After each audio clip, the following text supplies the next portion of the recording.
Hey, what's up? It's a Figure Hunter, and today we're going to do a how-to video from my personal experience of how to set up your shiny new Garmin Fenix 6. This would apply to the 945, 745, 245, the Marq series, the Tactix series, the MK2 series, almost any series, just for basic settings. Sort of a how to sort of get to know your watch, but also what basic settings you should probably consider. So if you like this video, please give it a thumbs up. Please consider subscribing for more. I'm giving a shout out to Harry Mack, because if you actually haven't heard of him on YouTube, he is awesome. And since this is just sort of a generic how-to video, I'm going to just plug that because I'm hoping someday he will do an intro wrap for the channel here.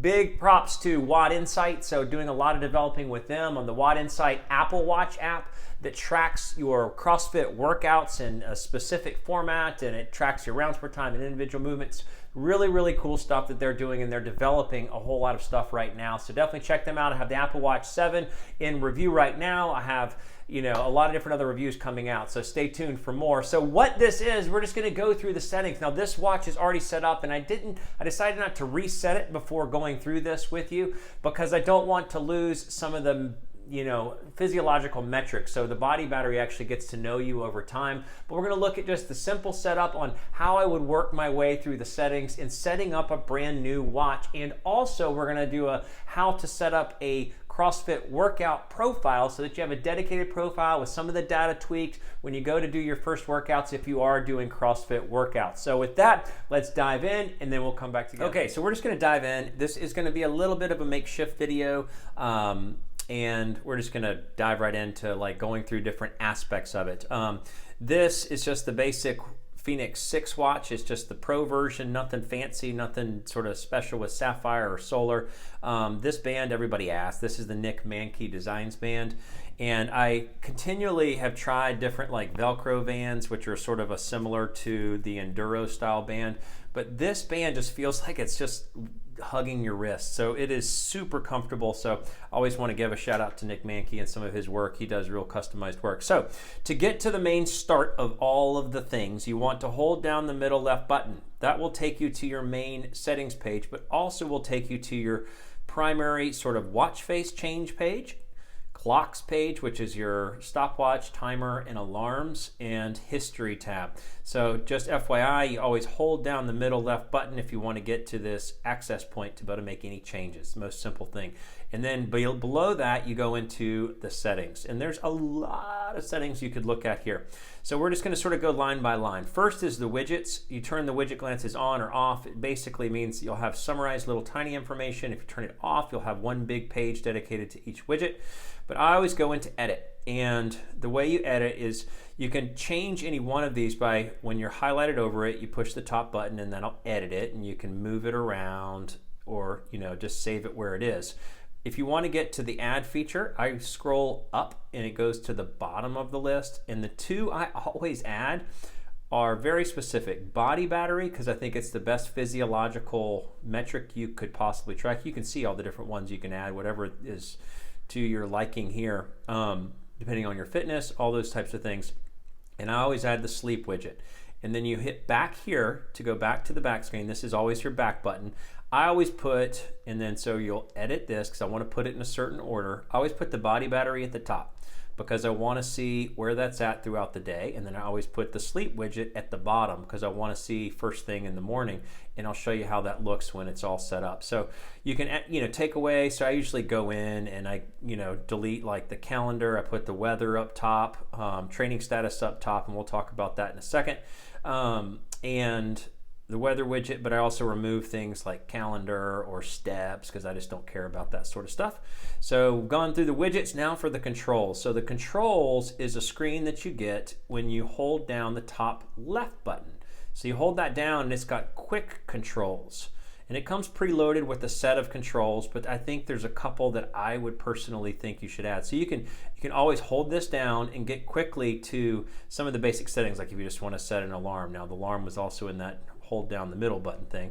If you want to power off the watch, that's where you find it. You want to put on do not disturb just at a moment's notice, that's where you go to it. So we're going to go back into settings by holding down the middle left and go into controls. And so here's the list. You can, I don't ever really, I never use the wallet, so I could say, well, I'm just going to remove that. But add new. So I always add the lock unlock, because that basically, if you're in the middle of a workout and you're wearing wrist straps or hand wraps and it's pushing the buttons, you can lock the keys by just holding that down in the middle of the workout and push the lock button. So I'm going to add that. I'm going to also add stopwatch, because if I'm out grilling, I'll just hold this button down, go to the stopwatch, and time like how often I want to flip the burgers or whatever. Backlight, super easy. This actually will adjust your brightness of your backlight in a moment's notice. If you just want it just to be extra bright because your eyes are not feeling good today or whatever. So I add the backlight, and then I always add the flashlight, because the flashlight is pretty cool. So you have those features now, and so now when you go into hold the top left, that's top left, and you go into these features, they're now in a scrolling circle. So you can get to the stopwatch, you can get to the brightness, where you can just adjust any of the brightness like right away. Flashlight, this is actually really helpful in dark situations, and there you have it. So now you've set the controls, so you hold that down. We're going to go back to the settings. Watch face, you can change it here, you can change it up top like I showed you. The first sort of important one is the sensors and accessory. This is where you would go if you, in the settings, want to pair a chest strap. So you'd want to pair Bluetooth headphones, you want to pair a chest strap for tracking the accuracy of your heart rate in a workout. So the first thing, if you don't have Bluetooth headphones, if you don't have a chest strap to connect, you just want to go down and go to pulse oximeter. The first thing, it'll just be off. It'll be built in off. So I typically go, you don't want to do all day, because in moving around, you're not going to get accurate readings anyway, but it's going to be constantly looking for that reading, and it's going to burn the battery to the ground. So you just do the during sleep. I'm just going to back out of that because it's already saved. It'll say the first time you do it, like, this is going to affect some battery life aspects. I don't ever adjust the map. You can go in and learn about music. This is where you would link it to a specific provider, and you have to do this in tandem with the app itself. When you first set it up, it's better to go on the app to set that up. Phone, Wi-Fi, skip all those things. Physiological metrics, it usually comes preloaded with true up, which means it's going to bring over and port over your workouts from before. But if you wanted to check it, that's where you would check it to make sure it's tying in previous Garmin usage. Audio prompts I don't usually use. User profile, you can always check what wrist you're going to wear it on. But if you did know your max heart rate and you wanted to make sure the zones were set up correctly, because it just does 90 to 100%, 80 to 90%, 70 to 80%. All those are just basic calculations off this max heart rate. That's where you'd go to set that. And power zones, none of those things I would use. So that's user profile. Safety and tracking, I don't really set up there. Activity tracking, the only thing I do is I turn off the move alert, because every once in a while it says you haven't stood up enough or something like that. It's just annoying, and I don't think that's helpful. Power navigation, power management, I don't do anything. And then there's a couple of really important ones in the system that I think are important to realize. The very first is the backlight. When it comes out of the box, it's at 20% brightness. So that's not super bright. So what I usually do is you can change it during an activity, not during an activity, and during sleep, which means if you do a wrist raise in the hours in which you have set the do not disturb, then it'll come on at a different brightness level.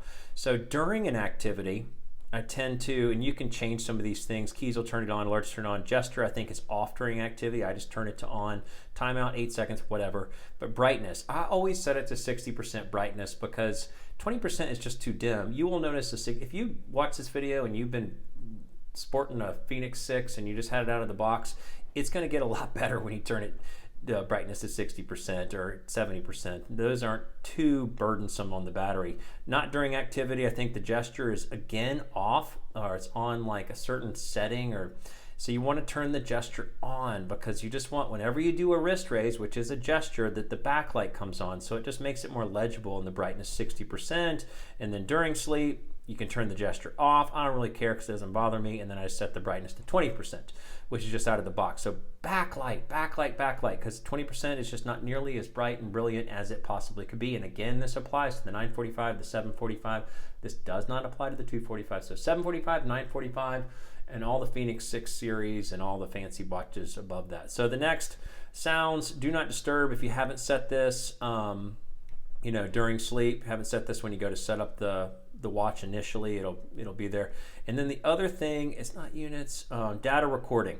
So this comes out of the box, set up as smart, and it's just sort of looking for data on a smart basis, where it's like, are you moving around, and therefore we should take a peek at what your data is. Set it to every second, because you know, this is going to give you better readings, better accuracy, and better details. Everything else in this is where you go. If you go in the system and if you go all the way down to the bottom. Oh, just FYI, with any of these scrollable menus and you get to a first menu page, if you know where it is and you want to go to the bottom of this list, you just push the up button and it'll start you at the bottom. But this is where you would go to reset, like delete everything, start over, that sort of thing. So now that we've set this up, when you go down to the widgets, and this is what widgets at a glance looks like, you would have, now I have my body battery, and this is a metric, a physiological metric you'll track throughout the day. It is the fundamentally most significant physiological metric of any watch, I think, on the market today. So you can see your stress levels, but the main thing is how the stress of the day is wearing your body down and how much did you replenish in your last night's sleep. This training status, I always put it towards the top. If you have a 745, 945, even a 245 or the Fenix 6 series, training status is actually a super important or super valuable aspect. You have to run twice. You have to do 2 runs using the run profile, therefore connecting to GPS, and you don't have to do anything great. You can run for 5 minutes. And what it'll do is it'll give a VO2 max score. Once it has 2 VO2 max scores, this training status will say maintaining. Now, if you put the widget here, it's going to say training status or there's no training status, and you'll go in and it'll tell you need to run. But either way, you want to run twice because the training status will direct you as far as how your fitness is growing. So like I'm maintaining. I just have done sort of like average workouts in the last week, and it's just sort of saying I'm kind of maintaining my fitness. So you can see my load level is sort of the same, my fitness level is the same. So none of that will populate unless you go on 2 GPS runs. But then you see all this sort of useful, the VO2 max. See, I don't have any GPS runs recently, so I didn't get a VO2 max score. So like tomorrow or the next day, my training status is going to go back to saying no status. So you have to run, and you have to run once a week. I guess I should say that. Once a week, once every 9 days or something at a minimum to keep this, or else it's going to come back to saying no status, and you have to do that run. You can see your load levels throughout the week, and you can see your areas of focus throughout the week, and then how much recovery time from the last workout. This recovery time is an incredible metric. Other watches just base it on the exertion of the one workout. Garmin, based on the exertion of the workout, bases it on your body battery, which is all-day heart rate variability tracking, and bases it on the quality of your sleep. So if some of your other physiological metrics are poor, then it'll increase your recovery time, not just the difficulty of the workout itself. So that is why that's important, that training status to activate. You will, and you can get all these other metrics. They'll still come through if you're doing workouts on the watch. You just won't get this directive about whether you're maintaining, you're falling behind, like declining, or whether you're peaking, or whether you're overachieving, that sort of thing. So that, and then of course that for whatever reason they don't put the sleep widget built in on the widget list out of the box. So you want to add that because it'll give you all the pretty information. The Fenix 6, the 745, the 945, they all have the updated sleep analytics. The 245 does not, unfortunately. It's got Garmin's old analytics. So I've added things like hydration. You can download that in the CIQ score or Connect app store. Pulse ox. Some of these things I don't even really look at like ever. The compass is kind of neat because these are just things that I like to have in my lineup. I really do like seeing the sunrise to sunset because I think that's useful just to know how early it's going to. And then weather. Again, these are the 3 I put towards the top: body battery, training, weather. Just so I can have those quickly accessible. And then the last thing we're going to do is we're going to show how to set up a CrossFit workout. You can go in and you'll find, so this is the way it works if you're new to the watch. When you go in here, you'll have to pick like your primary activities that you do on a regular basis. It'll have you check them off on a list. Then they'll be here in a constant status all the time. So you can always go down and add more things or see what other things. The map is actually kind of neat, so you can go into the map and it'll show you where you are now. If you just want to like literally use your watch to route around, you can use that little map feature. Tides is super cool. If you're at the beach and you want to go hunt for shells when it's low tide, this is a downloadable thing. You have to download it from the Connect IQ store. But you can add, there's like a million different things. You can look for the things that you're interested in, like yoga, but with CrossFit, there's no dedicated CrossFit titled workout, and I just like to see it labeled that way. So you go to copy an activity, and it's, again, you got to come in to this little, at the very bottom of the activity list. Even after you've preset your things, I always put cardio in my list. And if I'm just doing a generic thing, sometimes I'll just track cardio if I'm chasing the dog around or something, like I don't, so I first put this in my pre-selected list, and then I go down, I hit the plus symbol, and you have to push up to copy activity. So I'm going to copy cardio again. You can see I already have a CrossFit profile in there, and we'll call it cardio 2, but this is where you'd scroll up and you delete it down, and then you call it CFT for CrossFit, and you could type it all out using all those little keys. You have to just get used to like the old school style of keys, and then you save. And then you go into data screens. So the basic data screens are copied over from the original profile of the cardio. So this is what I always do. And this is something that's worthwhile to do because you want to make the use of the screen. Don't care about that now. So when you're in a data screen, so again, we checked off that we changed the name, and now we're in the data screen. So, and this is where you're always going to go back and hit done. I've actually backed out of this before, and I didn't save anything because I didn't hit done. So data screen. So this is the first one that would come up on the cardio page, and you hit the little edit, little pencil icon, and you want to go layout first. And this is where you can scroll through how many metrics of data you can see. I always go to like this guy or this guy. Now that might be a little too small for some people, so you might want to go to this guy. This is a really easy one to read, and it's already got pre-built in some of the things. Again, this is a copy of the cardio profile, but it's got some basic things in there that I really like. But yeah, so either that one or that one I feel like has a good layout. But let's just go to the 5 information piece. So I click that, and now we got the layout set, so we want to set the data fields. Now in the data fields, when you have something blinking, you can scroll down to blink in the next area, and you click this button to change it. I always leave the heart rate gauge at the top because you can always see on the top of your watch, at the very top, in sort of big colors, and it's showing you what zone you're in. I always push that button first, so I leave that as the gauge. The second one I actually always leave as the timer because I just want to know how much of the workout we've done. The third one, you can see there's laps over here. I change this total calories, and you change it. Once it's blinking, you click on it. And I change that to laps. Now laps, again, there are a million fields you can mess with, but I'm just going to tell you laps is held in the other fields. So I'm going to go in, I clicked into others, and we're going to go find laps. So that's what round I'm on. When you're in a workout and it's just counting time, if you want to click off and count your time per round or the number of rounds, you push this bottom button. So I'm going to put that laps there. And whenever I push this button, it's going to count my laps, which is really counting my rounds, so that I can keep up, especially if I'm getting really tired. The next one I push is I go into this one, and I want to use a timer field, which for whatever reason is at the very top. So I go into timer field. I'm going to have this be the last lap time. So if I'm tracking my lap times and I want to see how my pace is going with the current lap versus the last lap, this is how we do it. And then here, I'm not doing the timer. You got 2 timers. I don't need that. So I'm going to go up again to the timer fields and then down to the lap time. So what you see here is I have the heart rate, how hard I'm pushing myself. So especially if you're tracking your zones, you don't want to redline too much. You can say, okay, well, I'm going to cap myself at like 160 beats per minute, and I'm going to slow down if I get to that point. So you have the heart rate zone there. You have your overall timer for the class. And then down in the bottom fields, you have your if you want to keep up with, like, if you have 10 rounds for time and it's a blurry workout and it's a 40-minute workout or something, you're going to get tired and not remember what round you're on. That way you finish a round, you click the button, you know you've completed 1 round, 2 rounds, 3 rounds, but you also know how much time you've spent per round. So, okay, now we finished all the data fields. So we're now in, it's still blinking. We click this back button.